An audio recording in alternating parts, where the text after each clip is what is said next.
Hi, everybody. We're going live now. Paul and I practiced. We're going to be talking about low libido with male partners and how that affects everybody. So I'm just waiting for Paul to come on. Oh, here, I see Paul. So let's see if we can get him because when we practiced with him, it totally worked. Let me just. Okay, I'm here. We're talking about low libido with partners and how that affects the relationship, people in the relationship, and how people deal with that, and how complicated it can really be for people. So I'm hearing Paul connecting, and I'm just like waiting for the video to start now. Please tell me, Paul, you're videoing on. I see my video. Do you not see it? I do not see your video. Oh no. I see you. I mean, I see that you're talking to everybody. You can say hi. This cannot be happening. This This is cannot be crazy. happening. We practiced this last night, everybody. Paul came on live. He was great. We saw him. It still says connecting, so maybe it'll give it another minute. It's a little Okay. insane. It's happening. Geez, Paul. What, Paul? Do you have like a problem coming on with us? Like, is there something going on that I should know about? Well, Um, exactly. It's like no. This is you disappeared. You totally disappeared now, Paul. Paul, shut down. Try again. This is so okay. So Paul comes in with the male perspective, right? Because he sees the men. One of the things we find that is that it's incredibly devastating to women when their partners have low libido. They often think that their partner is having an affair, or they think that, great, hold on, send a request. You go live. Okay, let's try this again. Um, let's see what's going on. Waiting for Frank talk with Paul. Connecting.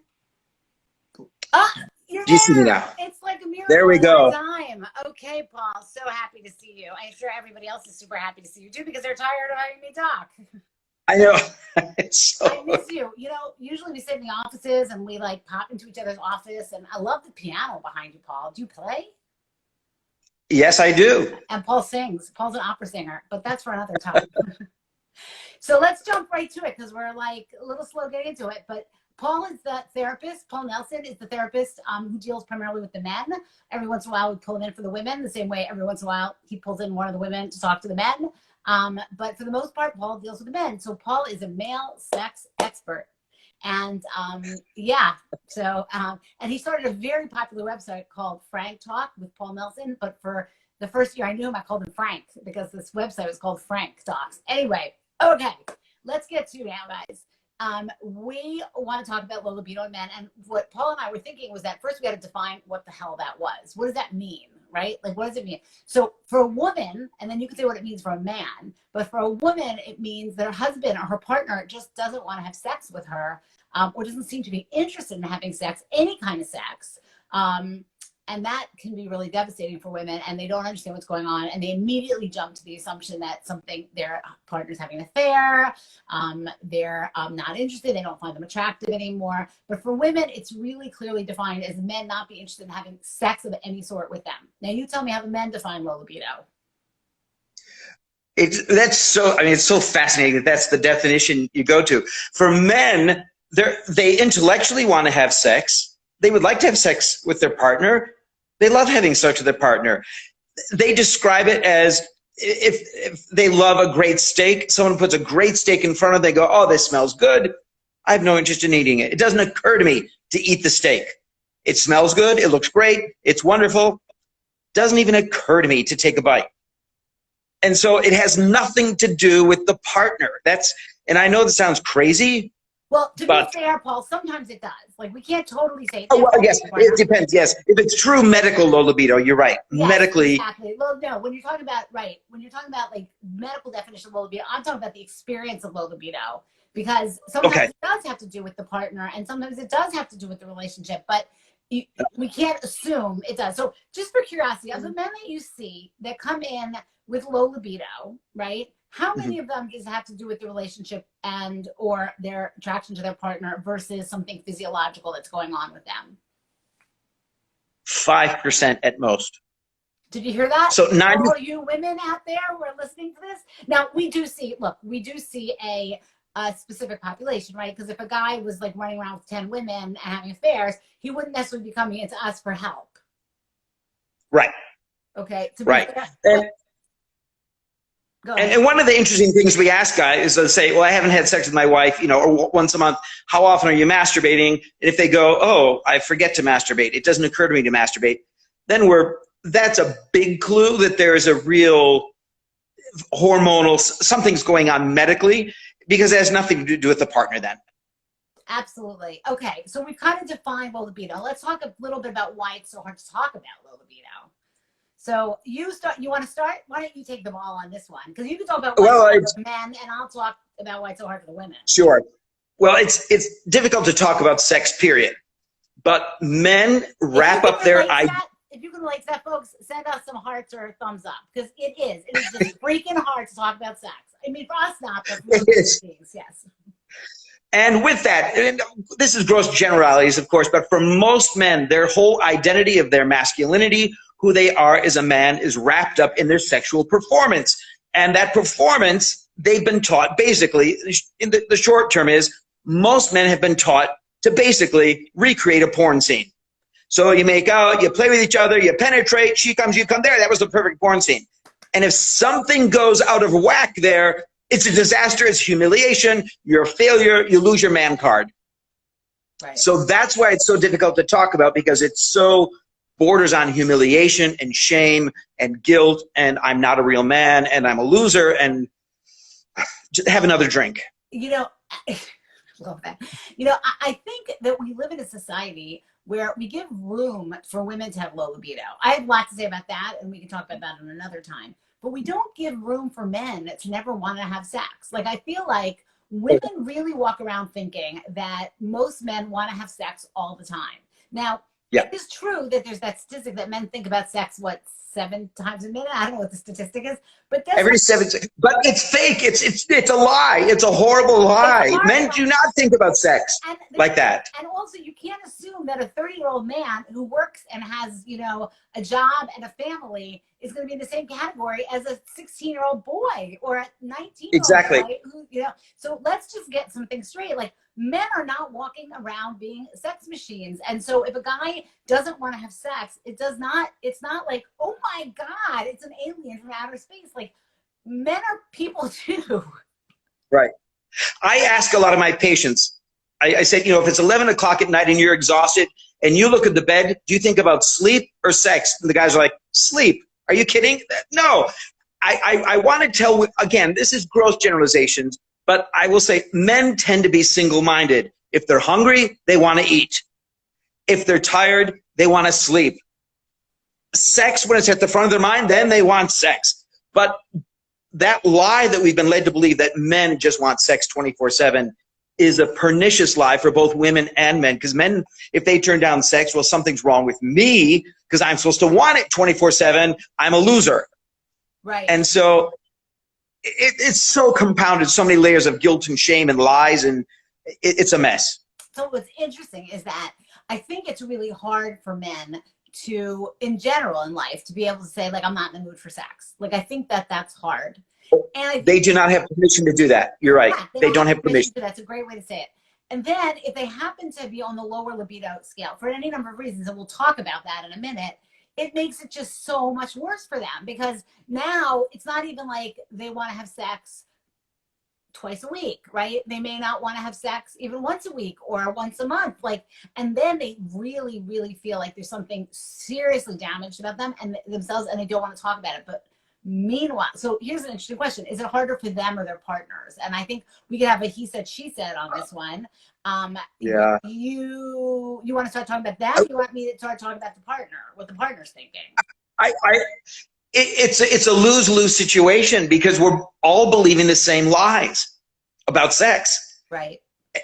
And men go into their shell of, I'm going to lose my man card. And I talk about my work with men. Men are very tribal. Men want to belong. And the most primal club you can belong to is the man club. You want to be a guy. You want to be a normal guy. You want to be you want to be part of that man club. And that includes, well, you should be having sex or want sex or all those things. So I think where women go, the thing it has to do with them is so unhealthy. Where men are stuck, it's so unhealthy. Right. So I will tell you from the women's side, when a woman comes to talk to us because the husband doesn't want to have sex or doesn't seem to want to have sex, and we're going to talk about what normal amounts are and like normal amounts, whatever, they assume the following list, right? Either mostly he doesn't find me attractive, right? Because for man, the man card is about sex, and for the woman card is about attractiveness, right? Mhm. So he's not attracted. Right. He's not attracted to me. I'm not attractive. That's number one. Number two, Right. He's getting it elsewhere. He's either going to massage parlors, he's having an affair, he's getting it elsewhere. Three, he is addicted to porn. Like that is their assumption. Those, right?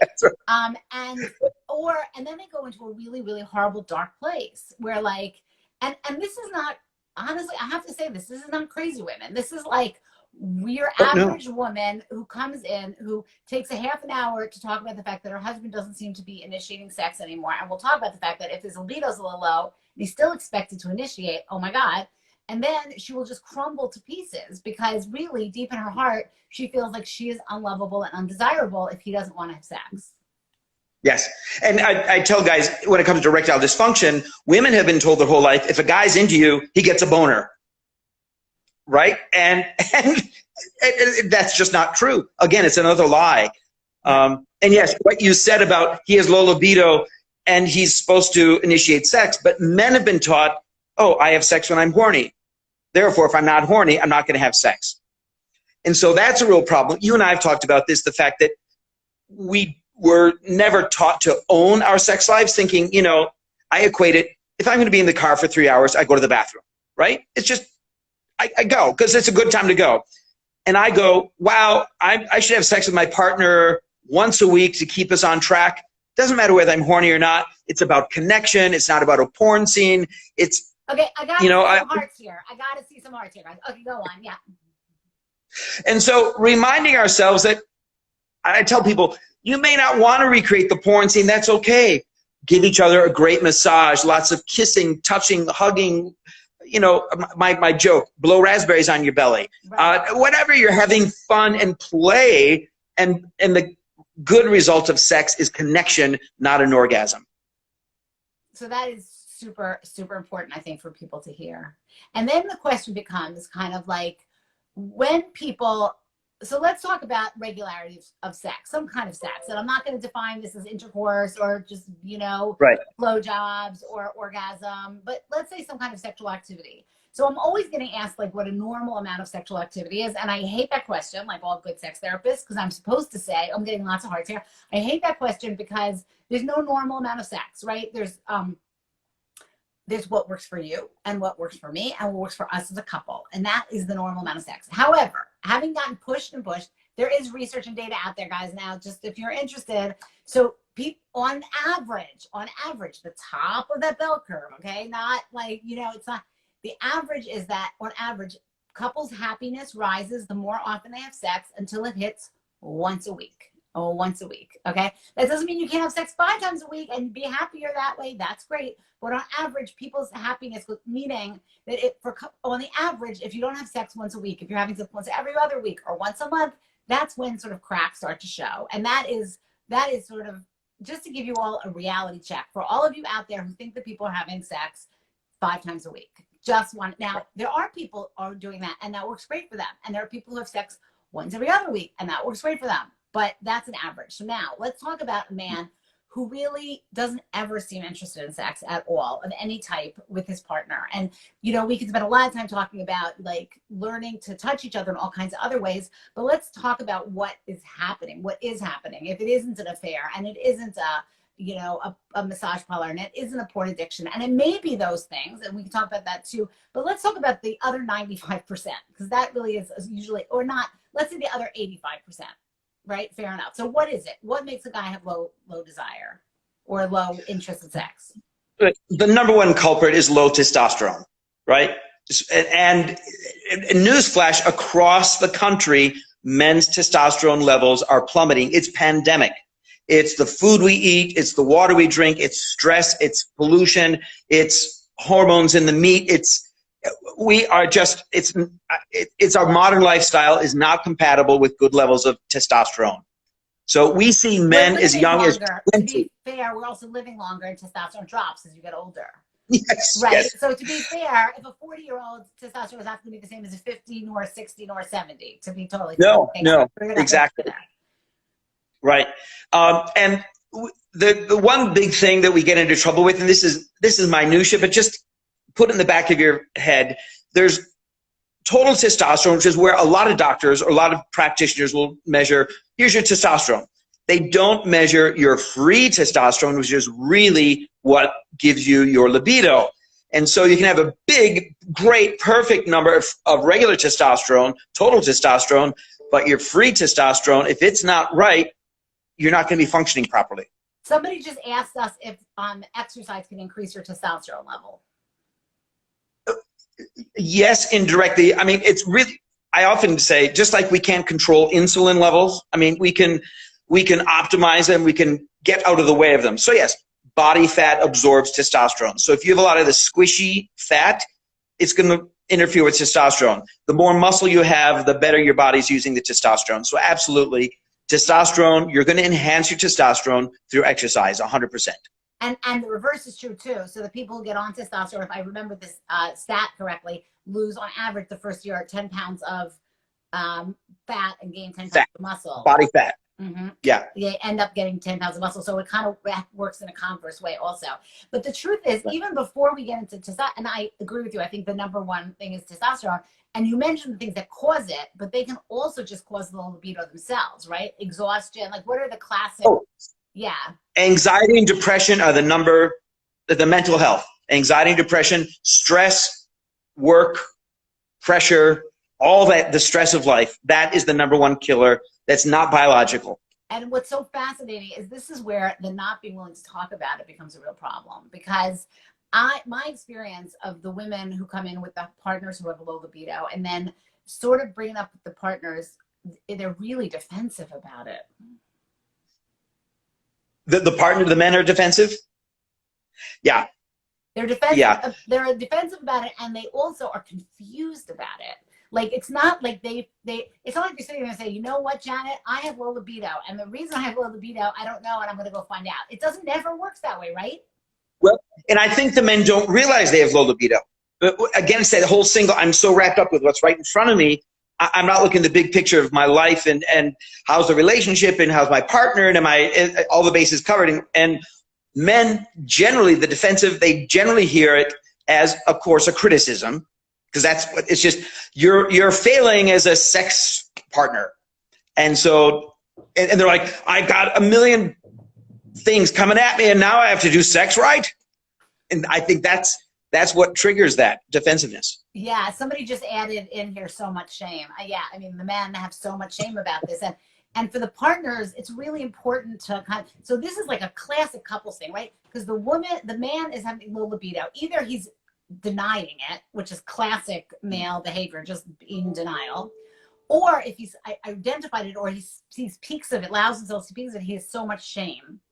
Now, meanwhile, the wife, who thinks it's all her fault, right? Because he's not attracted to her, and it's extra 5 pounds that she gained. And believe me, it is never the extra, not never, 99.9% of the pound. The woman comes in and she goes, I gained 4 pounds, and he doesn't ever want to have sex. And I'm like, he didn't even freaking notice your 4 pounds. I promise you. Anyway, right? But now she's got the shame on top of his shame. And so you've got this woman who's feeling so much shame and this man who's feeling so much shame, and they're trying to like avoid the subject, and it becomes like a really bad sticking point. So I think we need to help people figure out how do you have this conversation. And it's not one conversation, it's going to be multiple conversations. I promise you, it's not going to be one conversation.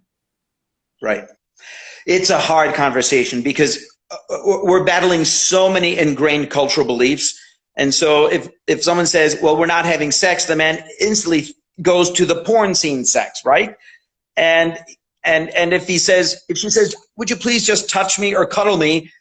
He's going, oh, I can't finish what I'm started, so I don't even want to touch you because it reminds me that I'm not going to be able to perform it.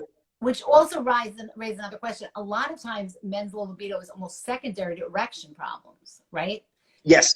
And low libido and erection issues go hand. They follow each other like a caboose on a train. So one part of it is because low testosterone causes both. But the other part of it is that if he feels like he's not going to be able to keep his erection, he's petrified to have sex, right? Can you just talk about that? And he'll avoid it. Yeah. He will avoid it at any cost. And in fact, I tell people this, men avoid touching their partner in any way because it reminds them that they can't perform. So the answer is avoid the pain and don't touch your partner at all. Therefore, you'll be fine. Right. So you can just suppress everything. So it could even be that what you're picking up from your partner as having low libido is actually not even really low libido, but erection problems, which are different also, which, you know, can be related and can have low testosterone, but could having to do with blood flow or blood pressure or I don't know what else, or diabetes. Well, any medications and medication, stress, fatigue, sleep, all the same things. You know, modern life. I mean, quarantine is hard on a sex life. Yeah, for sure. For sure. And, you know, we haven't spent a minute talking about medications and what medications can do. Are there classic medications that lower guys' libido? Blood pressure medications right off the bat, and SSRIs, antidepressants, and blood pressure medications. Any heart medication. Blood pressure medication affects libido or erection or both? Both.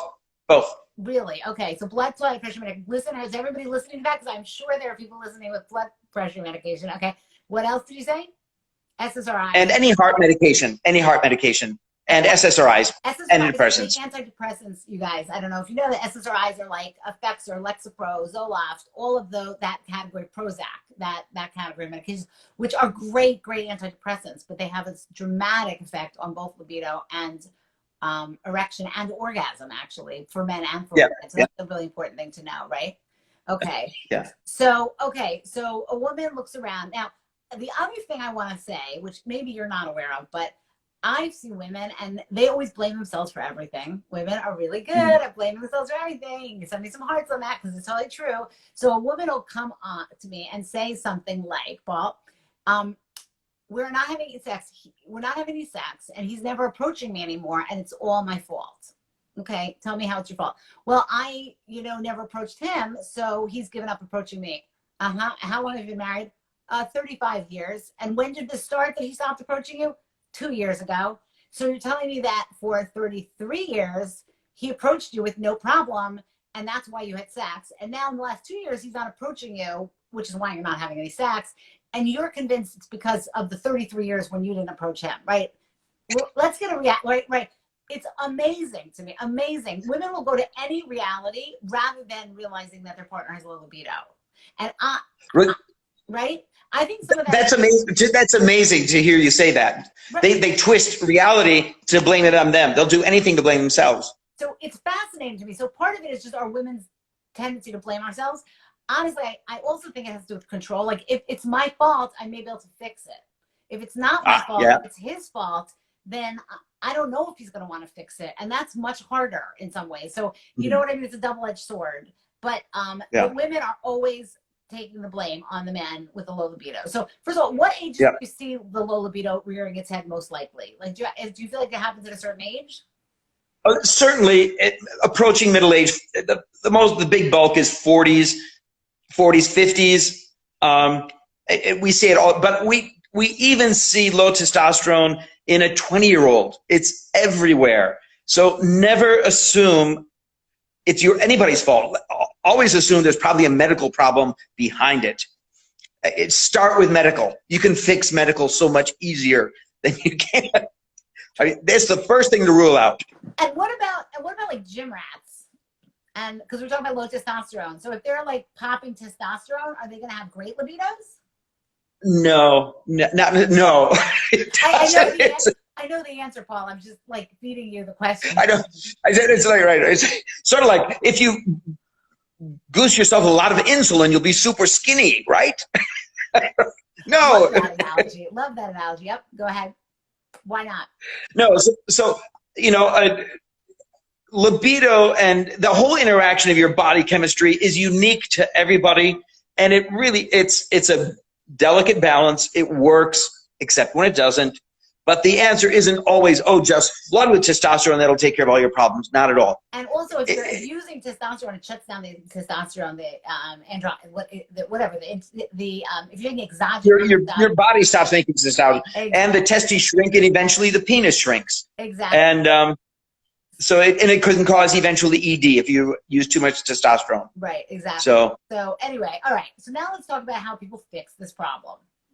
So I'm going to say, you need to talk about it. However excruciating and painful it is, you need to start a conversation with good old partner to see what's going on. And I would say, from my perspective, and then I want you to say from your perspective, from the men's perspective, what they need to hear. I would say you start by saying, sweetheart, I love you so much, and I miss our sex life. And I am trying to figure out if there's something going on here that we need to talk about, and let's talk about it. And how would you want the woman to start the conversation? This is going to be the woman who starts the conversation, Paul. We all know that. Well, right. So if what would I want to hear from the woman is, the average man wants to be reassured that she just doesn't want his penis, because he's convinced that's what she really wants, his penis. That's what all women are into. And the best way is, I just want you to touch me. I want connection. I want to feel loved. I want to feel cared for. I tell couples all the time, you could, even with no libido, a massage feels great. Right, but she wants to fix the problem, Paul. So let's go. She wants to fix the problem. So you say, and a lot of guys, I hate to say it, are stubborn. And an ultimatum, it's like, you have to go get this taken care of. You must get this taken care of. Here's the number you're going to call. That is fascinating. Okay, so this is what, listen well, yo, women and men. So two things. I feel like from the women's side, my experience is that it's a number of conversations. And something like, sweetie, I just want to know if there's something going on. Like, and maybe swallow your pride and say, are you not attracted to me? Is there somebody else involved? In 90% of the cases, you will get a big guffaw, right? Are you freaking kidding me? No, I'm working 50 hours a week. We have 2 kids. You think I have time for an affair, honey? No, I love you. You're amazing. If you're willing to make yourself vulnerable enough to say, I'm feeling like it's me, then maybe he can get out of his shame to be able to realize that he's, that you're feeling pain. So that's, but it might be that you'll say, okay, well, can we talk about this next week? Or is it okay if we talk about it again? Because I'm wondering if maybe it'd be worth it to get a medical checkup on this one to see if everything's okay. That's number one. Yep. Number two, what Paul said inadvertently was like, find the practice, find the doctor, find the right place for him to go, and suggest strongly that he make an appointment, or find a couples counselor if that's what it is. If you feel like you can't have this conversation alone because you're really afraid that what's going to come out is going to be too painful, like maybe he is having an affair or maybe he is addicted to porn, then maybe go talk to somebody else with it. But I think if you start the conversation by saying, I love you, and whatever's going on is fine, we'll figure it out together, but I just need to know. So you tell me what you think about that, Paul. Like, what do you think? Because you went right to the ultimatum. You went right to the, you get yourself to a freaking doctor or else. Yeah, which is true. Also, men, we just tend to want to do something concrete. And let's go to a therapist. No, I'll go to the doctor. I'll go to the doctor. Or here's a plan of attack. How do we get from point A to point B? Here's the roadmap. Let's go. And that sort of direction of like how to do it, instead of let's go and bare our souls and feelings with other people. Guys will go, no way. Give me the phone. I'll call the doctor.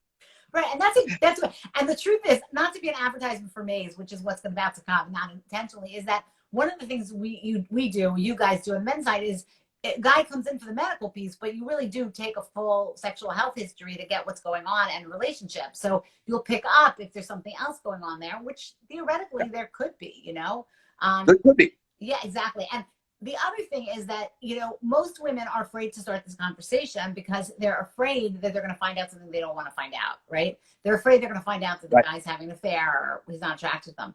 In 90% of the cases, that's not what's going on. And so if you go in knowing that, and if it is what's going on, and here I have to stop for a second, and it is really painful to hear it, at least if you can work on it. Like there's something you can do about it. Sort of put, right? Well, Absolutely. I mean, the vast majority of, I mean, the number of patients we have coming in where they say, I'm having an affair instead of having sex with my partner, it's tiny, tiny, tiny. I mean, most men, it took their partner saying, why haven't we had sex in 6 weeks? And the guys go, oh, I didn't realize. Really? Oh, I don't know. The lack of self-awareness sometimes is staggering, because without a libido to sort of be the gas in the engine, it just, they don't recognize it. That is such an important thing. We expect in our society for the men to be the gas in the engine. And when the libido is lower, they're not doing those things. And that throws everything off. But it's such an unfair burden to put on the men. Right, right. So yes. So ask him. You can say what's going on. You know, you can certainly ask what's going on, but I would just say, we haven't had sex in 6 months. I really feel the connection. Wait, you said 6 weeks a few minutes ago. Now 6 weeks, 6 weeks. Sorry, 6 weeks. Which did you mean? Just at what point? 6 weeks, 6 weeks. 6 weeks, yeah. And Yes. 6 By the months. time 6 months. If 2 months go by, I mean, once in a while you don't have sex for 2 months. That's every relationship. But if on a regular basis your guy doesn't want to have sex in over a month, again and again, it may be something that's worth. Wouldn't you say that would be a time to start getting things checked into? Don't you think? Yeah. Yeah, right. Yeah. And again, one of these research things is that a sexless marriage is considered sex 5 times a year or 6 times a year is considered to be a sexless marriage. Right. So if you're having sex only every 2 months, if it works for you, great. But if one of you is not unhappy, then it's not working. So we need to fix that. Exactly. That's a good way to put it. So I'm going to just sort of summarize everything we said, and then you jump in and fix everything I said wrong or forgot. Fair enough? Okay. So, Fair enough. So it does exist. People like to believe that low libido men doesn't exist, but it does exist. Number one. Number two, it can be, the women will immediately jump to the fact that it's an affair, it's porn, but that's a tiny percentage. In most cases, it's lifestyle, exhaustion, erection problems, low testosterone, right? Right. Everybody plays the shame game here. Everybody. And the women feel shame because they think it's them, and the men feel shame because they feel like they're not playing the man card properly. So everybody feels shame. You need to address it. And even though it might feel like it'll be painful, you go, girl. Like, you need to do it. Men are clueless. And so you need to start the conversation, and maybe an ongoing conversation. And then I think Paul also said you need to be super concrete, right? You have to say, here's the name of a doctor or something like that. What did I miss here, Paul? And for the meantime, in the meantime, Paul was saying, tell the guy the sex doesn't have to be intercourse. It could be something else. It could be cuddling or kissing. Yes. Okay, what else? Right. And I love that. I tell guys all the time, ask for exactly what you want. And a lot of times people don't ask for what they want very well. So if the partner just says, would you please just give me a massage? No intercourse. Even if you get an erection, no intercourse. I just want connection. When guys have those boundaries and those, it's like, here are my marching orders. I can give her, she'll be happy if I give her a massage. No intercourse, good. No pressure. We're just going to do this. And that is the first step, and it's a safe step because they're boundaries. The more concrete we can be asking for what we want, with low libido is really a great help. Because guys learn to do porn, right? And we don't know what else to do, and we're not in our bodies the way women are. It gets very complicated. That's a whole other conversation. Yes, and it's a great conversation, and we're going to have that. So again, if you're just joining, we're ending up now, but this is Paul Nelson, who's the therapist on the men's side of Maze. And Paul, you were supposed to come a few weeks ago when we had a whole disaster because I couldn't get you on to talk about fantasies, what men's fantasies are and what women's fantasies are. So in a few weeks, we're going to have you back. Now that we got this worked out, we got the whole thing we're going to have you back to talk about that. Perfect. So everybody out there, hang in there. Sex is complicated. It's a moving target. It's a moving target for all of us. But you can catch the target if you know what you're doing, right? Anything you want to close with, Paul? No, you've said it. Great job. Thank you. All right. Have a good night, Paul. Have a good night, everybody. And thanks for being here. Have a good night.